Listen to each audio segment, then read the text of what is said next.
Hey Raghunath, tell everyone about our Patreon community. Sure, Kaustubha. The Wisdom of the Sages Patreon community is an incredible online yoga resource.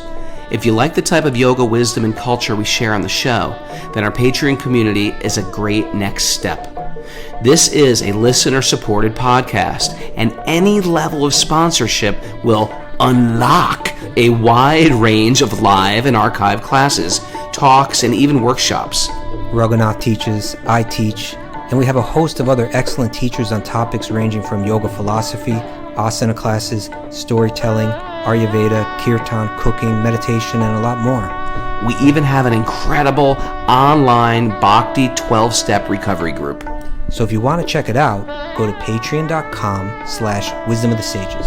All right, let's get it on. Bhagavate Vasudevaya. Om Namo Bhagavate Vasudevaya. Om Namo Bhagavate Vasudevaya.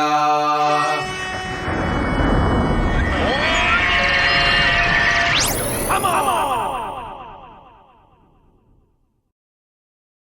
Live from Gainesville, Florida, this is Wisdom of the Sages, a daily yoga podcast with your host, Raghunath, and co-host and senior educator at the Bhakti Center in New York, Kaustubha Das. Welcome to the show, everybody. Welcome to Gainesville, Harry Ball. And we're here at the Bhakti Vedanta Institute. It's a special show here at the Bhakti Vedanta Institute, which is the institute that Prabhupada set up. How do you explain it? How do you explain it? I think most devotees think it's all about science, which was a large part of it. But I think it really had to do with the Krishna consciousness movement's interaction with academics in general. Academic community. Well, we have a special guest, H.D. Goswami, also known as Hridayananda Das Goswami Maharaj. He's one of the elite people who've been in the I took sannyas from Prabhupada club, and I don't think there's many around anymore, those who took sannyas initiation from Prabhupada. But before we invite him on, Miss Mara, do you have any announcements about the show? We have Bhakti Recovery Group meetings today at 1, 2, and 9 p.m. Eastern Time, and the show will be at 7 a.m. Eastern Time tomorrow and also on Wednesday. I just want to say, Kaustubha, there is such an incredible community here. We had such a nice festival in Alachua yesterday. Oh, that's nice. It is so encouraging for the entire world to move here. I just want to say it was just like one gem devotee after another. And then we ran into Brahmatirtha and he said, well, you should come by in the morning. And Brahmatirtha Prabhu is he's a gem devotee. No doubt. He's one of these people that you want to be around and inspiring to be around and very balanced in his spiritual life and very encouraging. Wise. And He's a wise man. And he's wise. He's carrying around trunk loads of wisdom with him, and it's impressive. And when he said that Hridayananda Das Goswami was here, I was very excited. And despite our lousy sleeping habits, which we've been going through from all our travel, we roughed it up and we came out to Gainesville, and yeah, it was great. You know what is also great? It's great to see all the kids just being kids within their kid thing. Just like if you go to any high school, there's kids doing kids stuff, but they're doing it all in Krishna consciousness. And it's very exciting and inspiring. And my kids were just playing around and hanging out with their groups of kids. And yeah, I was so happy. I was so happy watching. It sounds like you wish you were over there with the kids, maybe over on the kid table. It's true. It's true. But you know how kids always have their peer pressure with like kid stuff? It's like Krishna conscious peer pressure. Like, there was always like fashion things or what you're going to wear like in high school. It's like that, but like, hey, a really nice bun you got. Oh, it's you didn't get up to go to Guru Puja today. What kind of Maya are you in? Like, that's the type of stuff I want to hear. That's the type of competition I want to hear from a 17-year-old, So anyway, we're doing good. My little kid was happy. Everybody was happy. And now I'm very happy to be here at the Bhaktivedanta Institute. And without further ado, H.D. Goswami, please. Thank you so much for coming.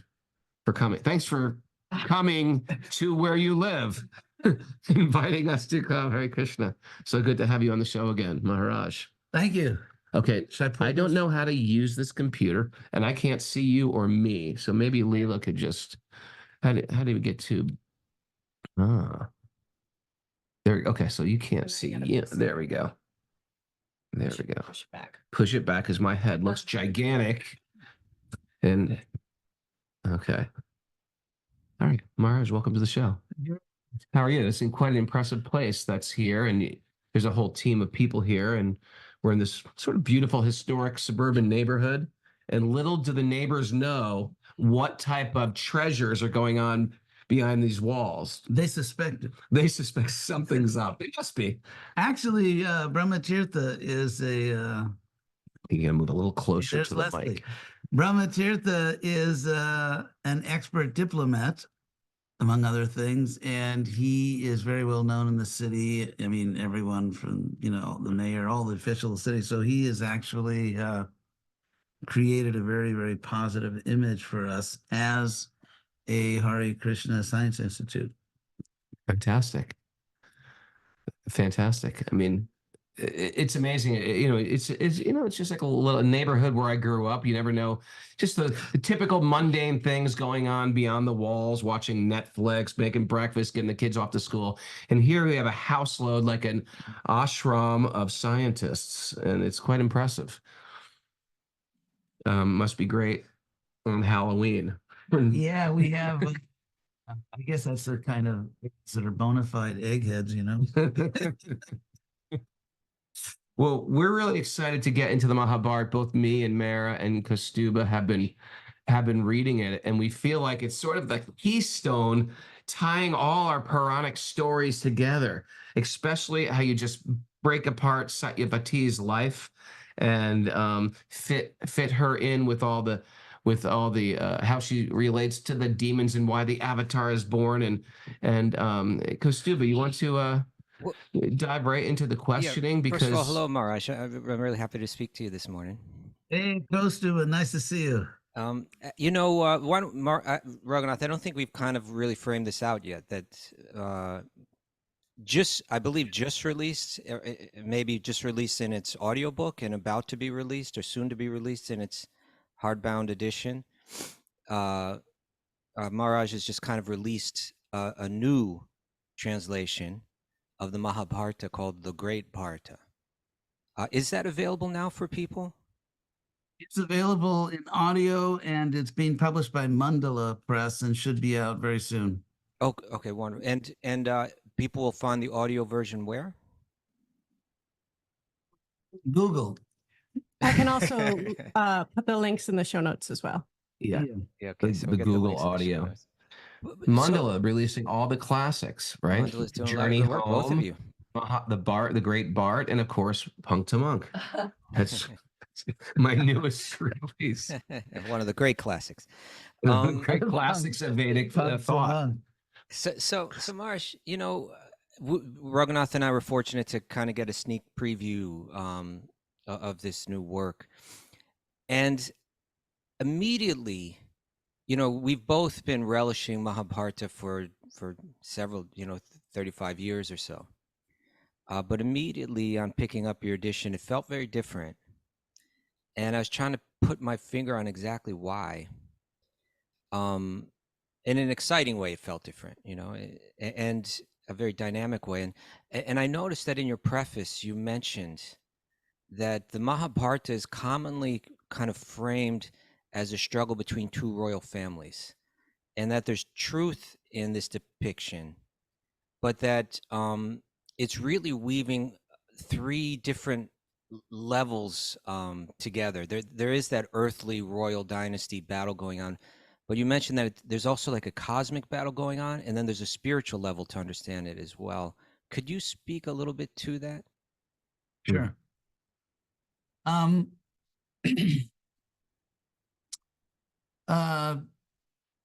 The picture we get in all of our literature, the Bhagavatam, Mahabharata, and other literatures, is something like a cosmic village. You know, people talk about a global village. It's kind of like a cosmic village. So that, for example, when there are great events, a great marriage, a great sacrifice, or even sometimes a great war, people will come from many different worlds, great sages, devas, or what we call demigods, and they know each other. So there's a type of cosmic village. People are interconnected. Just like, to give one simple example, if we look at ancient history, thousands of years ago, what scholars know is that people traveled a lot more than we imagine and actually were much more cosmopolitan. Mm. So, for example, they found Viking graveyards outside Beijing. Mm. And so, similarly, I mean, the typical idea of sort of like a hick or something is, you know, someone that never goes outside their own little town or their own farm. And they don't really know what the wider world is. Mm. So in a sense, we are the hicks nowadays with all of our science and everything, because we have a type of Iron Age, you know, now we have, of course, digital science, but it's still very primitive. And so thousands and thousands of years ago, when the world was in a better state, and actually all the great ancient writers say that, whether it's Homer and Hesiod, the two great Greek writers, they say the world used to be more advanced, people had greater powers. And so basically the ancient take on history was that we're going down, not up. Yeah. So anyway, so they had the people knew each other, and so maybe you could just repeat your questions and just make sure I'll put it this way. When I read it, you mentioned these three different levels. Like normally you're picking up the Mahabharata and you're reading of course. Okay, yeah, I remember now. Thanks. So the Earth 5,000 years ago, actually about 5,126 years ago, was it was a battlefield. For example, in World War II, there were certain places like Dunk. There were certain places where very, very famous battles took place, but the battles were for the world. You know, people were fighting for all of Europe. They were fighting, in a sense, for the world. It was a world war, and yet the battlefields took place on specific places. So in that way, a battle took place on Earth, and the Mahabharata is very clear about this, but it hasn't come out in so many editions of the Mahabharata that the Earth was just the battlefield, and so they were actually fighting for the universe. And ultimately, of course, the third level is that this whole historical series of events was orchestrated, in a sense, by Krishna, because he was coming down. And Krishna is so merciful that he saves us through entertainment. I mean, think of the Marvel universe. I mean, you know, the so-called mutants, the Marvel universe or DC, it's nothing compared to Mahabharata. Nothing. And so ultimately, all these events were meant to lead us to spiritual enlightenment. So these three things. So it took place on the Earth. There was a dynastic struggle on Earth, revolving around Dharma. Then it's actually Earth as the battlefield, and then ultimately it has a spiritual meaning. I think when we picked it up, both Raghunath and I were struck on how it spoke on that cosmic level, maybe even primarily, you know, which was new for us, which was different. Actually, the Mahabharata actually begins in the 8th canto of the Bhagavatam, which people don't realize. Because in the 8th canto of the Bhagavatam, the Suras and Asuras, the sort of the celestial good and bad guys, were churning the ocean of milk to produce nectar, which gives you extraordinary longevity. And the word for longevity, by the way, in Sanskrit is ayur. That's where you get Ayurveda. Right. Knowledge of how to prolong your life. And so the demon, somehow, the Asuras captured the nectar. So Krishna came down. He tricked the Asuras because basically the whole universe would be in danger if they got this powerful beverage. And so then it was given to the gods. So then a battle erupted. And so what happened is that very briefly, that the Devas won with the help of Krishna. Mhm.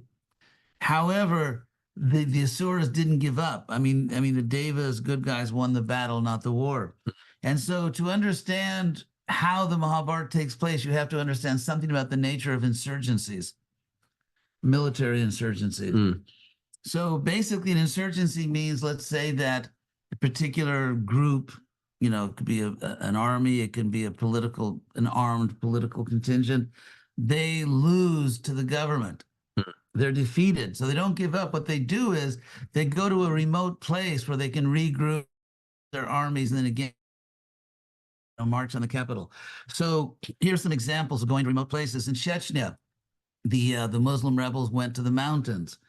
In Sudan, they went to the south into the desert. And of course, that eventually became Southern Sudan, South Sudan, a different country. In Colombia, FARC, the terrorists in Colombia, they went into the jungles. And so you see this, that people, insurgents, they go into remote places where they cannot be found or won't be suspected to be there. They regroup and then they, so to speak, march on the capital. So 5,000 years ago, well, when the Asuras were defeated, they created an insurgency. And so the plan was to find some remote, sleepy planet that no one would suspect and turn it into a Death Star. Literally. And so, to Mrityu Nakshatra. So and so they chose the Earth. They chose the Earth for a few reasons. Number one, it's sort of a, lower middle class planet. And, and also the reason the Earth at that time was so sleepy is because all this is happening in the aftermath of Parashuram. Mm. Parashuram, of course, killed all the warriors who had become, they were breaking the law instead of protecting the law, sort of like rogue kings. And so then there was a problem because there were no kings, and then you get anarchy, which is not a great political system. And then you have all these young ladies, the warrior class ladies, who are of marriageable age, but they can't find husbands. So it was a crisis, and the governing class had to be regenerated. Mm.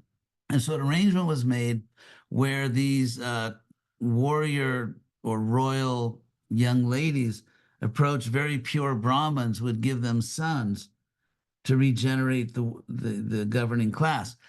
One unintended consequence of that is because all the new kings, the first few generations of kings, were very Brahminical.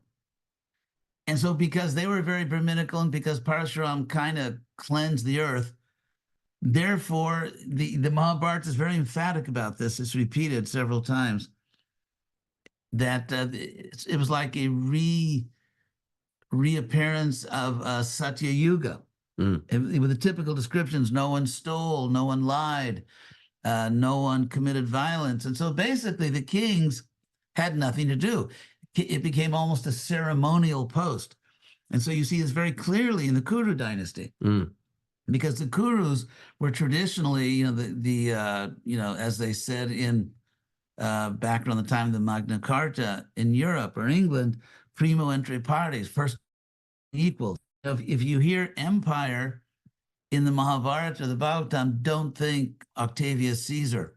It's actually because there's no record of any Vedic emperor interfering in the internal affairs of another kingdom. It was basically to keep the peace, stop one country from attacking another, and make sure, you don't have evil rulers harassing the people. And so, because everything was going so well, Pratipa, the father of Shantanu, who was the great Kuru king, he had nothing to do. So how did he spend his tenure as king? He sat on the bank of the Ganges, did yoga, and meditated for the good of the world. So the Asuras were like, licking their lips, so to speak, because here's a planet where the kings could not be more naive. Mm-hmm. They're not at all on their guard. They don't suspect anything. It's like they think Satya Yuga's come again. And so therefore, in the aftermath of Parshuram, they decide, we're going to take over that planet. and use it as a Death Star, literally. Wow. So now they learned some lessons in the past, because in the Mahabharata, it's explained that Dharma is not just like a rule in a law book somewhere. It's actually a cosmic power. And it's actually the Dharma as a power in the universe went to the Far East with Buddhism. A lot of Vedic culture traveled to the Far East with Buddhism. And then it was studied as it appeared there in Japanese martial arts philosophy. It was studied by George Lucas, and it became the Force in Star Wars. Mm. The Force is Dharma. Yeah. Because, for example, in the Mahabharata, it said that Dharma rakshita rakshati. When Dharma is protected, it protects. And Dharma hingsita hingsati. And when it is injured, it injures. And so Dharma is actually a cosmic force. And even as Prabhupada explained, the word Dharma from the root dhar, to sustain, like Krishna's chakradhara, he holds the chakra, or giridhara, he holds the mountain. So Dharma means that which sustains civilized life. Mm. So anyway, so the Asuras were very clever, because they realized, or they believed, because they were real karma mimamsas. It's not, so they were totally karma mimamsa philosophy. So they believed that you sort of have a Dharma bank account. And if you pile up a lot of credits, then you can spend something. And so their strategy, this was their strategy. And you have to understand this to understand the Mahabharata.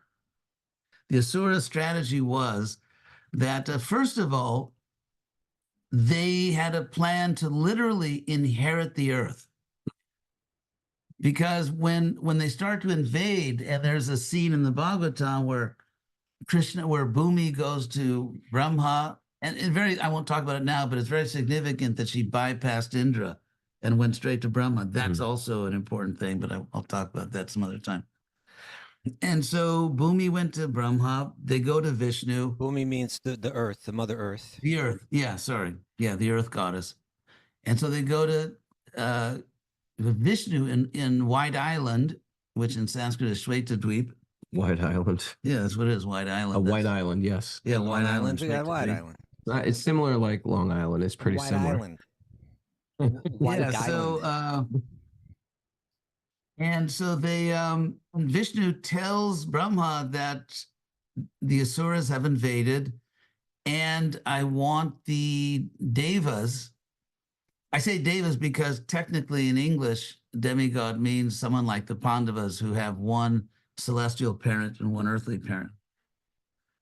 So they're to take birth. And what's interesting is that Vishnu says to the Devas, Yadu Shupa Janyatam, take birth among the Yadus. What that means is that if you are a higher being, like a Deva or an Asura, you have the power to choose your birth on a lower planet. For example, let's say you're a really rich person. If you go to sort of a middle-class neighborhood, you can buy any house you want in that neighborhood. So in the same way, if you're coming from a higher planet, you can choose your birth. And so therefore the plan was to take birth in the greatest dynasties and literally to inherit the earth, to inherit great kingdoms. At the same time, and I think this is really important, to understand how the Asuras had a typical modern sort of empiricist worldview, and a Mimamsa, Karma Mimamsa worldview. Because Karma Mimamsa I took a course in this at Harvard, actually, a whole course on it, yeah. I wasn't converted, though, because the food wasn't great, like in ISKCON. So anyway, we do have good food, we will say. So the Karma Mimamsa philosophy is that the universe is basically a mechanism, which should sound familiar. It's just, in other words, just obeys physical laws. But there are subtle physical laws. The Veda is this sort of inconceivably free-floating manual to the universe. It's like the universe comes with a user's guide. And that's the Vedas. And the Vedas are simply this self-existing, uncreated, unspoken by anyone, this information. It's just, for example, if you're a scientist, you believe that at a microbiological level, the like ridiculously, absurdly sophisticated computer code that's built into cells is just there. The universe just evolved in a way so that there's like this super sophisticated information going back and forth. Because we now know that evolution takes place not mechanically, but by transfer of information. So they believe that. And so therefore, in the Karma Mimamsa philosophy, they have different categories. They were like the super categorizers. And so the devas, or the demigods, and Vishnu himself are put in the same category as paraphernalia, like a big spoon, a little pot of ghee to pour in, kindling, and all that. It's just the gods, just paraphernalia, devotion not required. It's like if you go to let's say to get a driver's license, you don't have to bring gifts for the bureaucrat behind the counter. If you meet all the requirements and you fill out the form, then the person has to give you a driver's license. So the Mimamsa philosophy is that the devas are simply cosmic bureaucrats. And the real point is, if you can master the laws of the universe, you can easily overwhelm the deva. So getting to the point, just to complete this very quickly. So the Asuras believed and believe that God, that rather than Krishna, or Vishnu being the source of the power of the sacrifice, Yagyovai Vishnu, it's exactly the opposite. Actually, it's the sacrifice that empowers Vishnu. Like he's Because getting when you charged do- up like a battery based on the dharma going on the earth. Exactly. So that if you perform a Vedic sacrifice, you create power. And then by chanting different mantras, you channel the power. And an example of this is given in the 6th canto of the Bhagavatam, which is also in the Rig Veda, the story of Vritra. So that, without going into all the details, Twashta was really mad at Indra, who killed his son. So he decided to perform this powerful Vedic sacrifice that would create a being that would kill Indra. And in Vedic sacrifices, or in general, the power is in the actual sound. It's the sound that contains the power. Whereas in the Upanishads, it's the knowledge that contains the power. In the Puranas, that's the story and the lessons that contain the power. So therefore, as explained in the Bhagavatam, is a very famous story from the Vedas, that when Twashta was chanting the mantras which activate or release all this power, he was supposed to say, Indra Shatru, which means this sacrifice will create the mortal enemy of Indra. But instead, maybe he's a little sleepy or had too much for lunch or whatever it is. Said it the wrong way. He's a little. Yeah. Instead of saying Indra Shatru, he said Indra Shatru, which means Indra will be the mortal enemy that will kill this being. So therefore, because they believe the power comes from the sacrifice and then is channeled, if they could kill the Vaishnava Brahmins, Vishnu would no longer get power. He would be weakened and they could kill him.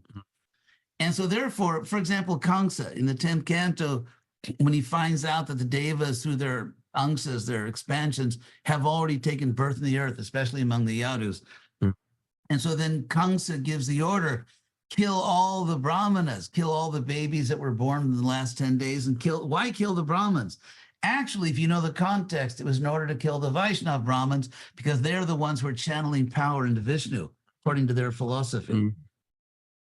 Very interesting. And then to kill the Brahmins, though, then the question arises, I had to put all the pieces together. We really feel like after reading it, we're like, I get this more. I've been reading this for years, but now I actually get it. So then the next question they would have had to ask themselves is that if we kill Brahmins, that's like really bad karma, and we're going to just, burn through our bank account of good karma, which empowers us.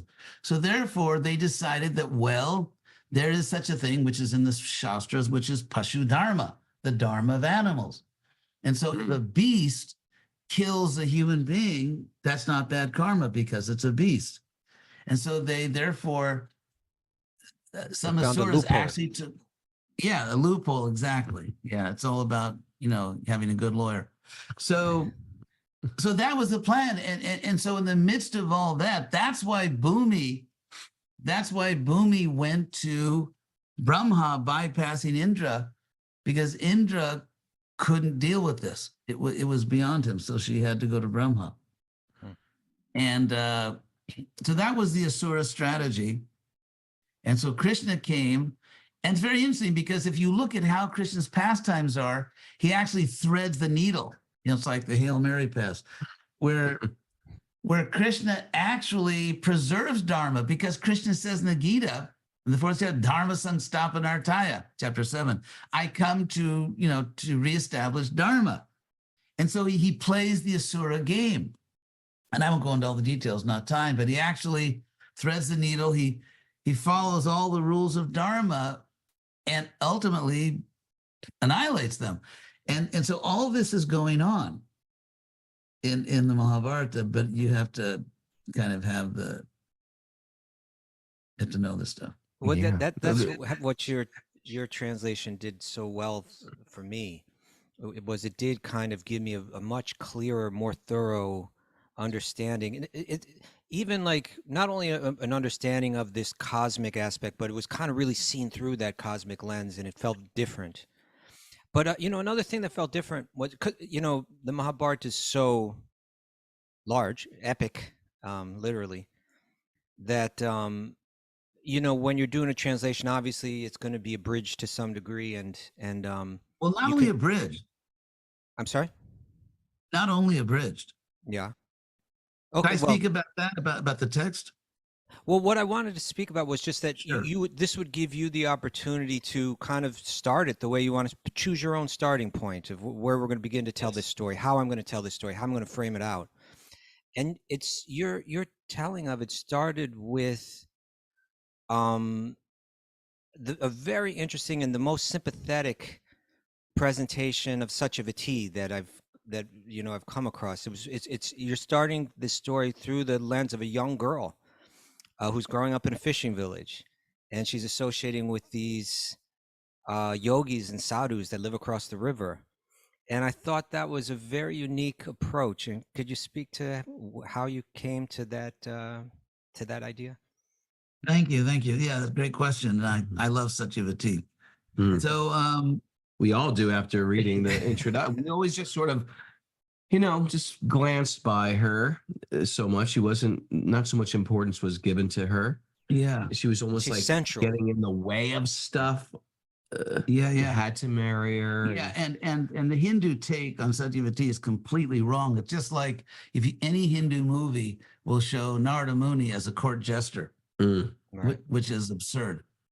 Okay, so first of all, in a sense, I start with Satyavati, but in a sense, the earliest thing I talk about is, and that comes a little later, is the story of King Vasu. Mm-hmm. And the reason, in a sense, the historical narration starts with Vasu is because the Mahabharata itself says that different sages have different starting points. Even 5,000 years ago, the Mahabharata was too big for most people to read. And so even the first abridged edition of the Mahabharata was done by Vyasa. And that's described in the Mahabharata. But as far as the central story, it begins with King Vasu. But I jump ahead a little bit and then go back to King Vasu. And who's Satyavati's father? Yes, Satyavati's father. And also, according to the Encyclopedia Britannica, 80% of the Mahabharata is not on the central story. It's what's called upakyanas, secondary stories, and instructions. And basically, okay, Madhvacharya, as in Brahma, Madhva, Gaudiya. Madhvacharya, this great acharya, he had an edition of the Mahabharata, obviously in Sanskrit, 800 years ago, and he wrote a book about the Mahabharata, which I read the relevant parts, and in Sanskrit, of course. And Madhvacharya said that the text is thoroughly corrupted. I mean, if you, in terms of text critical remarks, like, do we have a pure text? Do we have an original text? Is this a corrupted text? Madhvacharya is practically more critical than scholars today. And so I just want to say a word about the text. You know, I mean, don't worry, don't get depressed about this, because ultimately, Narada Muni saved the day, and he instructed Vyasa to, get it right. And so the Bhagavatam is actually a lot of it is a retelling of the Mahabharata, but from a pure perspective. But anyway, so Madhvacharya explains that it's just filled with interpolations, things stuck in that aren't original, extrapolations, things taken out, transpositions of text. So Madhvacharya gives a very modern scholarly analysis of the text. And this is another important thing. About 100 years ago, all the greatest Sanskritists in the world, from India, from Europe, even a couple guys from America, they decided to apply text critical scholarship to the Mahabharata. I'll explain what that means. In the West, you had these very important ancient books. The most important, let's say, was the Bible. And then there's, the Greek and Greco-Roman literature. But there were different manuscripts. There were different copies. They were trying to find out, is it possible through scholarship to go back to an original text? And they were successful. There was sort of a consensus that we were able to do that by various scholarly methods. And so they said, hey, the Indologists said, why don't we do this Mahabharata? Let's look for, they use the German word, the Ur Mahabharata, the original Mahabharata. So all the greatest Sanskritists in the world got together, and the chief editor was Vishnu Suktankar, Indian Vaishnava. So at the end of it, after years of scholarship, he announced in his very famous, very long introduction to the series, because it's a multi-volume series, we have it here in the library actually, that it is not possible, or he said that the powers of academic scholarship are insufficient to recover an original Mahabharata. It's gone. We cannot recover an original Mahabharata. And so he even said, all we're giving you here is the oldest Mahabharata that we can speculate about. And even then, it's not certain. So in other words, so dating the Mahabharata, when mundane scholars tried to date the Mahabharata because there's certain words in it, like it may refer to some king that they know lived, let's say, 2,000 years ago or whatever, it's absurd, because the greatest scholars said that this is not the original Mahabharata. So therefore, if we want to be honest, the mundane scholars have absolutely not the slightest idea how old it is. And there's evidence that it's over 5,000 years ago. But the Bhagavad Gita, they can verify. The Bhagavad Gita is what mundane scholars always say, like almost all of them, and any class you take in any university, they'll say, well, we know that the Mahabharata, the Bhagavad Gita cannot be older than, let's say, 2,300 years ago, 2,200 years ago, because actually in 5 places in the Gita, you find the word nirvana, usually with the term Brahma nirvana. Because nirvana is a negative word. Nir means without. So it means no vana. Oh, no, it's stopping the current of rebirth and so on. So Krishna does it positively, Brahma nirvana. So everyone teaches this, that therefore the Gita is more recent than Buddhism. So on the most prestigious Indology conference, discussion group in the world, all the most famous Sanskritists in the world from all the best universities, I posed a question. So I'm on that conference. I said, logically, there are 3 possibilities. 1, the Gita borrowed the word from Buddhism. 2, Buddhism borrowed the word from the Gita. 3, they both independently use the word. So do we have any hard evidence? Not a bunch of, very speculative theories. Do we have hard evidence that the Gita borrowed it from Buddhism? And the reply I got from all the world's greatest scholars was deafening silence. No one had any idea why they were teaching that. But they all did. And no one knew why. It's just because, well, so-and-so, Dr. So-and-so said it, or Professor so-and-so said it. Yes, of course. So, and of course we have evidence. Do you want to hear the dating stuff?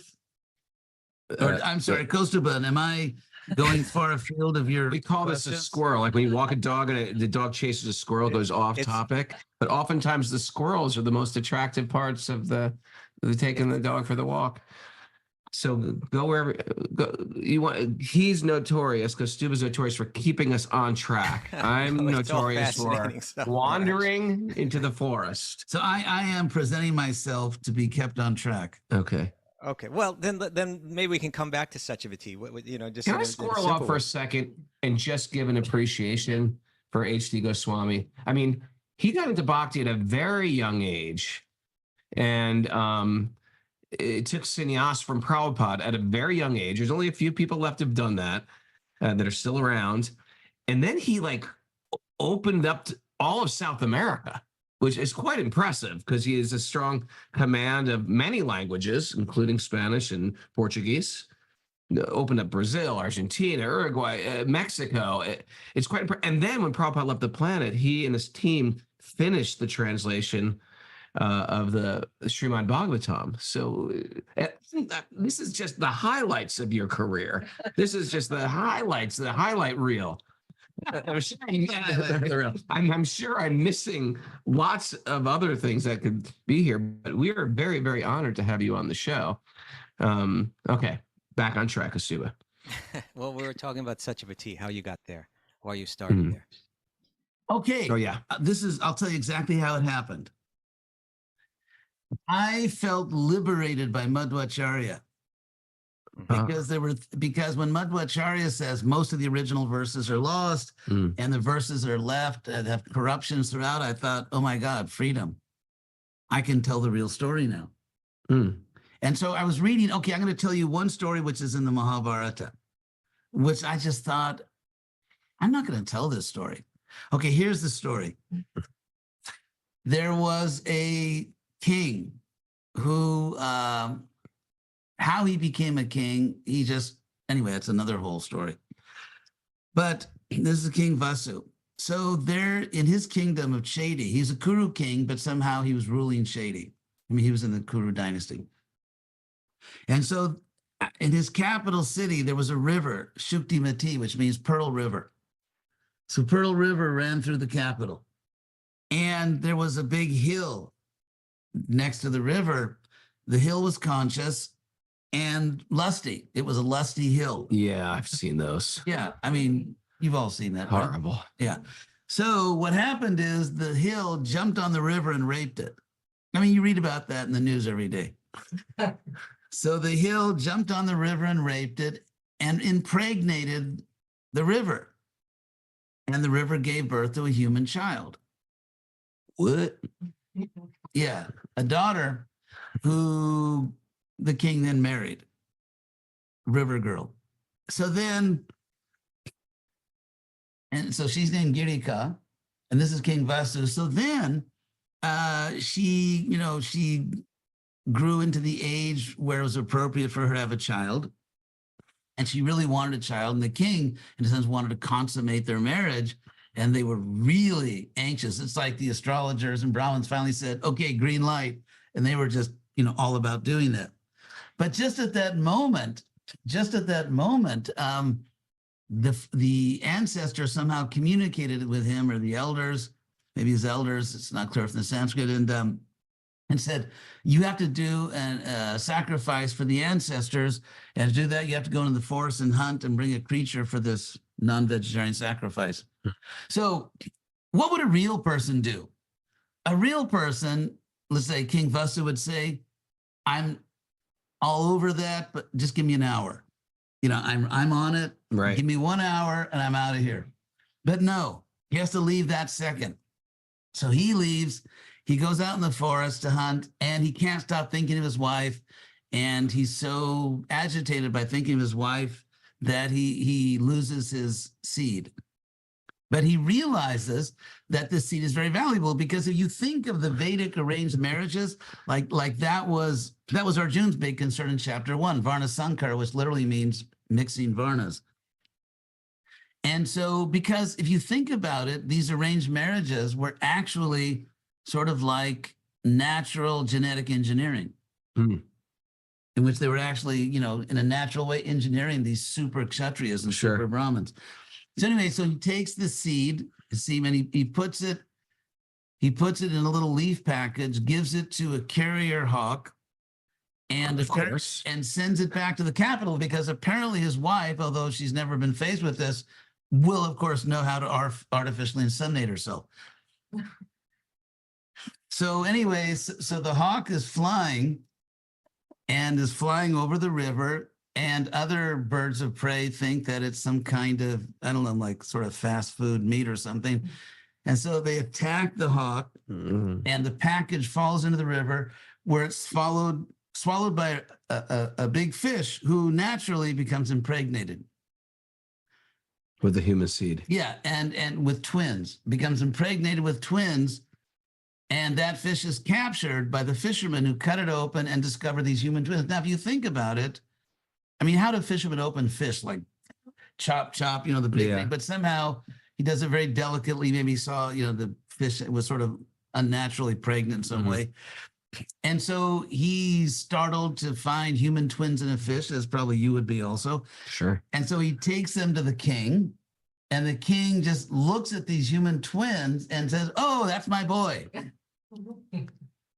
That's my boy." And so, you know, how he knew that, God only knows. So he names the boy Matsya and says, "I'll make you a prince." So, you know, the fisherman just brings a little child with a tall fishtail, and then he says, "Okay, that's my boy. You can become a prince." But the girl has this like serious body odor problem, because she smells like a fish. And so the king says, now the whole fish story makes sense. The smelly fish story Yeah. makes sense. So and so the king says, "Oh, you can keep the girl." You know, little sweet moment of you know, pseudo-Vedic male chauvinism. So he gives the girl back. And then so then when I read that, that's what really triggered me, because I started to think, wait a second.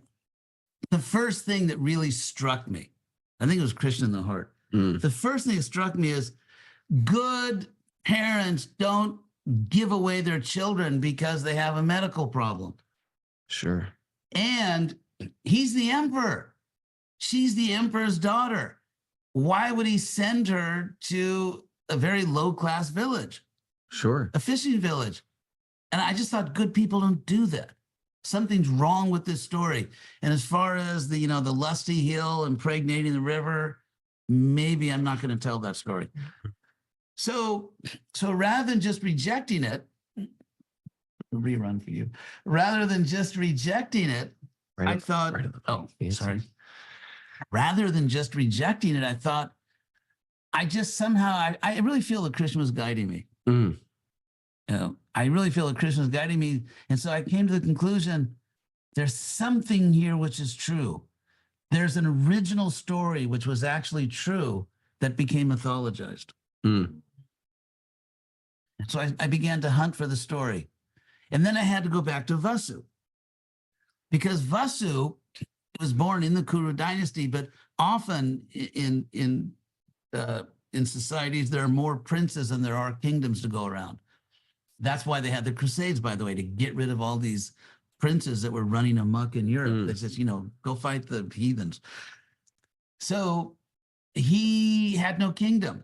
And therefore, he just sort of in the zeitgeist, the spirit of the times, he just went out to the wilderness to practice yoga because he wanted to go to Indraloka. And so then, and he's becoming really good. He's sort of, you know, just about to get his visa. And then Indra comes down, and Indra tells him, "Whoa, boy, let's talk about this." Because Indra, you know, thinks, okay, maybe he's going to want to be Indra. And Indra tells him, don't do this. Don't try to ascend right now. He's still young, to Indraloka. You stay on the earth and do your duty here. And obviously what Vasu would have said is, I have no duty. I have no kingdom. So Indra tells him, I will make you the emperor of the world. And not only that, he literally got a magic wand, And he got a crystal airship that could go anywhere in the universe. I mean, how cool is that? Very cool. Crystal airship. So then I thought, wait a second. That's like Wonder Woman. Didn't she have a crystal airship? I don't know. You don't know. Okay. Am I the only one who knows that interesting fact? Well, now we all know it. So, but this is what got me thinking.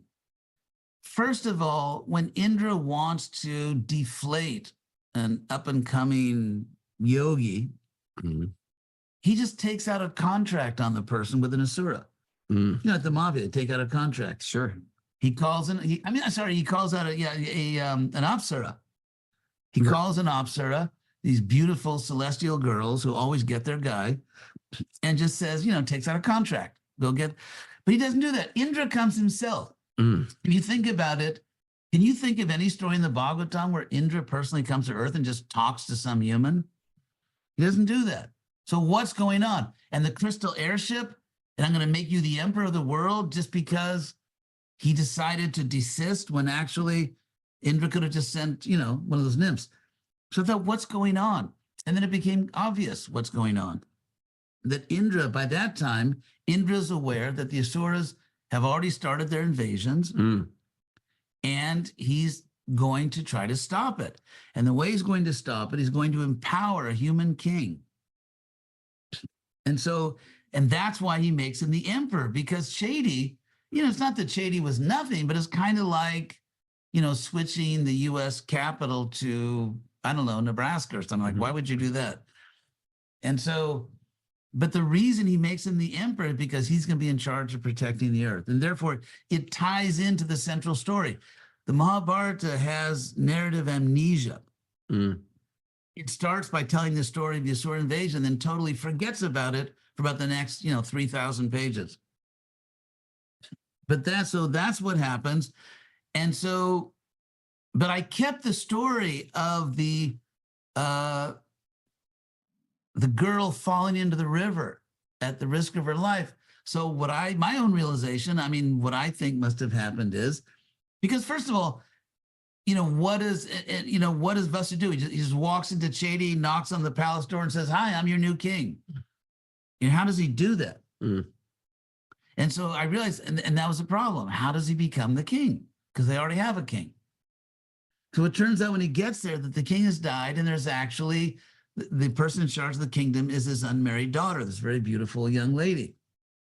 And so she falls into the river, and there's an avalanche from the hill. She's on the hill, and there's an avalanche. She falls into the river. She's going to drown, and he saves her. And they get married, because that was Indra's plan.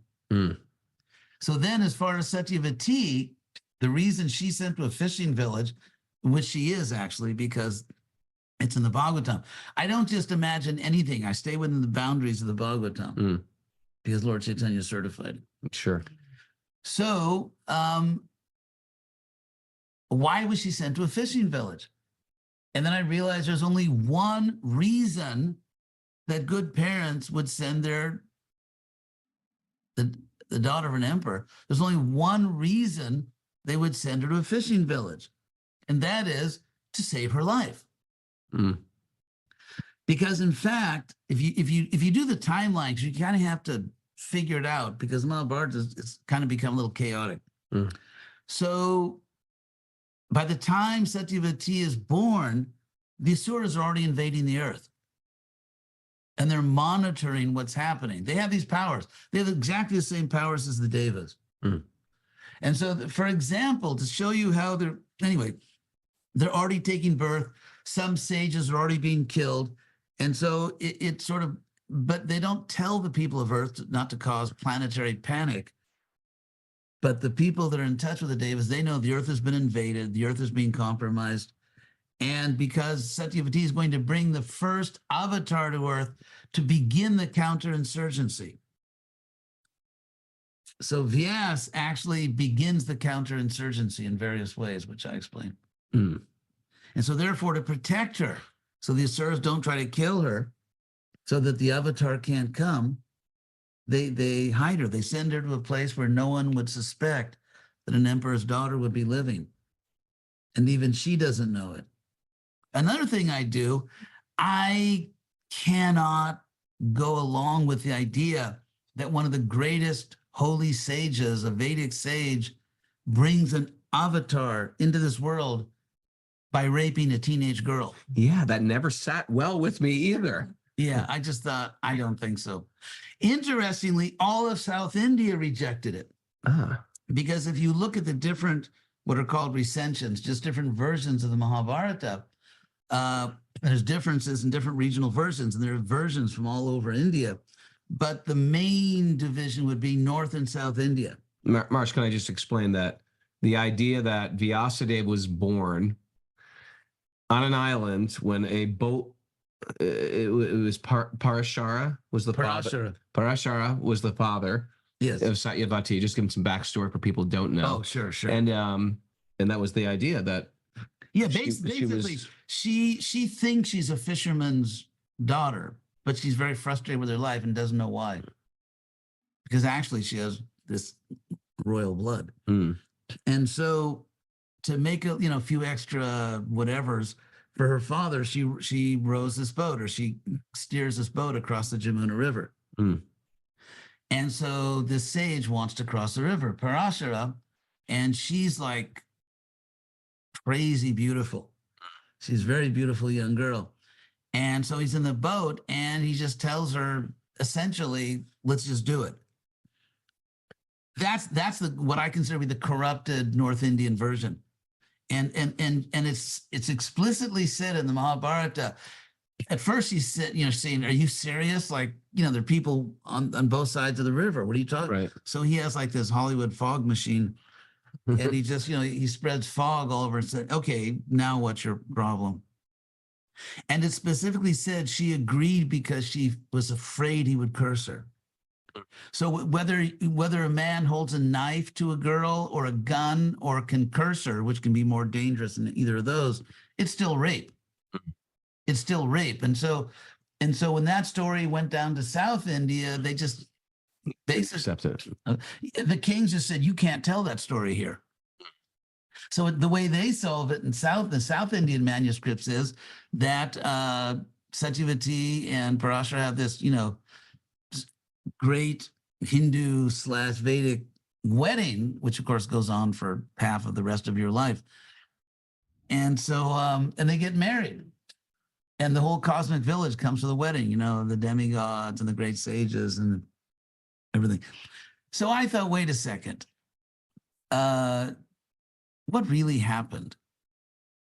Because if you say they were married, then why would it be kept a secret? And actually, when the Kuru dynasty, a generation later, is in absolute existential crisis and about to be exterminated with the death of Vichitravirya, that's when Satyavati finally has to reveal to Bhishma that she had a son who can save the day. But if they had an Orthodox South Indian wedding, why would it be kept a secret that they had a son?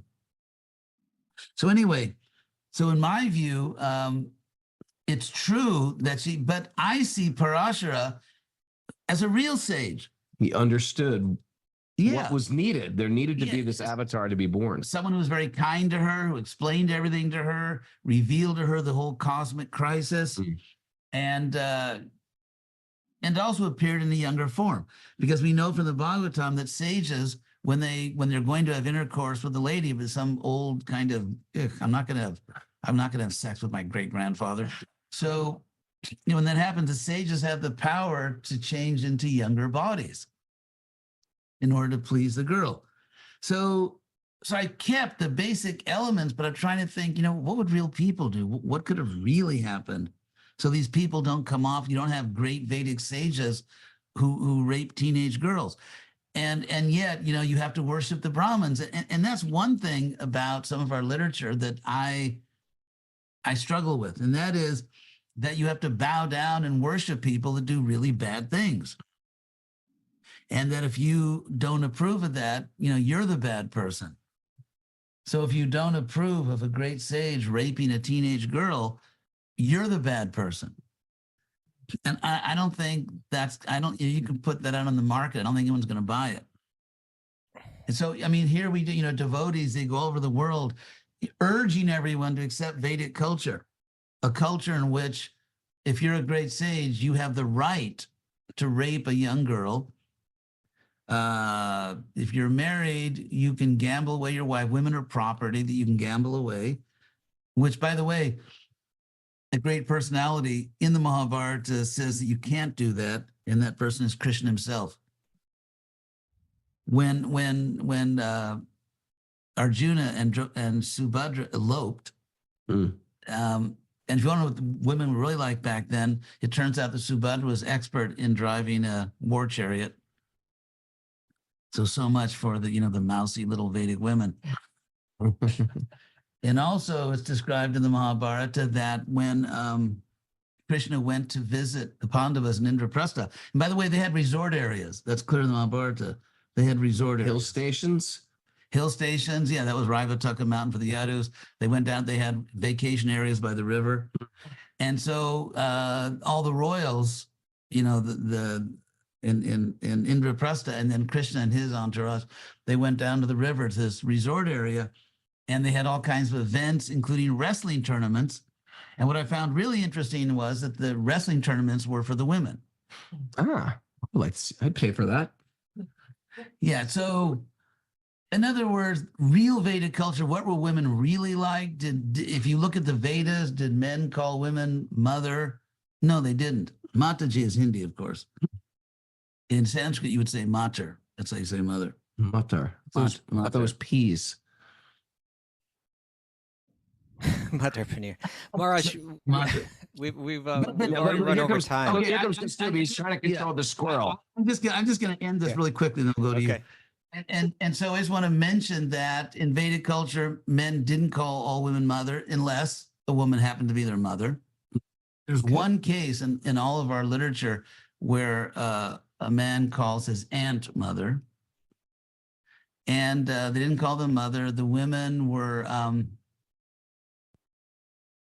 just one last, I promise this is the last one, just really quickly, because I think it's important to know what real Vedic culture was. Sure. Although I like that concept of seeing every woman as your mother or your daughter. I think that was a good addition to. I'll tell you why I don't like it, because I don't believe, based on my own experience, that the only way that you can keep a man from trying to inappropriately seduce a woman is to raise the specter of incest. I find in my own life, I know many women, who to me are like daughters or even, sisters or friends. And, I don't have to keep incest in my head in order not to jump on them. Sure. And so I just think it's kind of, ugh. But anyway, there's a scene in the Mahabharata. Where after Pandu's already gotten 5 sons from Kunti and Madri, and he just wants to go for it, because for a king, sons are the ultimate collectible, because you often don't have a long life expectancy. Okay. So he's trying to pressure Kunti, you got to call more devas. And she says, you're out of your mind. So he basically said, do you want me to have a child with every deva in heaven? And so 33 million. Yeah. So what are people going to say? So then Pandu says to her, a woman must obey her husband, whether he's right or wrong. To which Kunti says, basically, in your dreams. Kunti says, forget that. That's not going to happen. So then she gives her arguments, and Pandu says, he gets the last word in, yes, dear. So these are real marriages. In other words, if you look at the literature carefully, they were real people that had real marriages. As we know, some men, they get all full of this sort of, Muslim Vedic idea, and they think they can just, boss the women around, and the marriages don't work, actually, because they have this twisted, false idea of what Vedic culture is. Take the case of Sudama Brahmana. His wife says, we're really poor. We're not even healthy. You have to go to your old school friend, Krishna. He's the richest guy in the world now. And Sudama says, no, I don't want to do that. What happens? He goes. Yeah. His wife says, go. He says, I don't want to go. His wife says, but you're going. So if you actually look at it, this was the real Veda. They were real people. They were the wives of the Brahmins. When Krishna and his cowherd boys want food, And they go to these, very puffed up Brahmins who won't give them the time of day. They're discouraged. Krishna says, go to their wives. They're much more advanced. So they go back to the wives, and the wives, of course, just go crazy. If they could, they'd put the whole kitchen on wheels, and just drive it there. And what's interesting there in that story is that almost like every possible male authority figure is there in the scene. Husbands, fathers, grown sons, older brothers. It's like, the whole pack is there. The whole gang is there of all the male authority figures. And the women just say, see you later. And they go. Now, obviously, the scriptures are not just saying women should just, spit in their husband's eye all the time for no good reason. But the point is, these were real marriages. Mm. And if there's not give and take, what science has shown, Harvard did this massive study of marriages that work and don't work. What they found is, in a relationship where both the man and the woman are in charge in their own domain, the marriage works. And if the man wants to be in charge everywhere, it doesn't work, and it's stupid. And I was very fortunate because I grew up in a community where there was no divorce. I mean, I can't remember one divorce in our very large neighborhood of any of my friends. And it was exactly like that. My father, he had his business. My mother didn't mess with his business. But at home, I mean, he wouldn't even dream of getting involved. Like when my father came home, if I, wanted to complain, he would, about anything, he would just say, talk to your mother. I mean, he knew that, don't even think of it. And so those are marriages that work, where there's mutual respect and the woman has her domain, the man has his domain, and they cooperate together as a team. That's what actually works. And that was Vedic culture. That's the real Vedic culture. Thank you, Marsh. Sorry. It's okay, Kaustubha. Now, Kaustubha. How are you, Kaustubha? I'm fine. We're just way over time. That's all. But that We was went wonderful. way over Thank time. you so We much. usually do a hard stop in an hour. We don't even know how to use this non-Apple computer. No, we love it. I'm sure Kaustubha loves it too. But he is the squirrel master. He reels me in. But sometimes the squirrels are my squirrels are always mundane. I go to mundane music, mundane stories, mundane. But yours are always taking us to some transcendental realms. So I think he fully appreciated it. Right, Thank you. Kaustubha? Yes. Thank you. People are waving to you, Marsh. Hare Krishna. Hey, It's the Page family bhakti there. And Genevieve's. Yes. Okay. Anyway, those were done. yeah, we're done. Thanks, Mara, so much. We really appreciated that. Thank you. And so Google audiobooks. I'm not sure what that's called, but their platform to get audiobooks is the way to get this. And the print version will be out on Mandala Media. And we're going to be excited for that. We're want everybody to go Google it right now, The Great Bart by H.D. Goswami. Incredibly grateful for all you've done to spread bhakti throughout the world. I want to share that sincerely, Maharaj. Your life has been dedicated to serving and giving and spreading wisdom in a dark age. So thank you very much. And keeping us entertained the whole time. I'm very grateful. Krishna.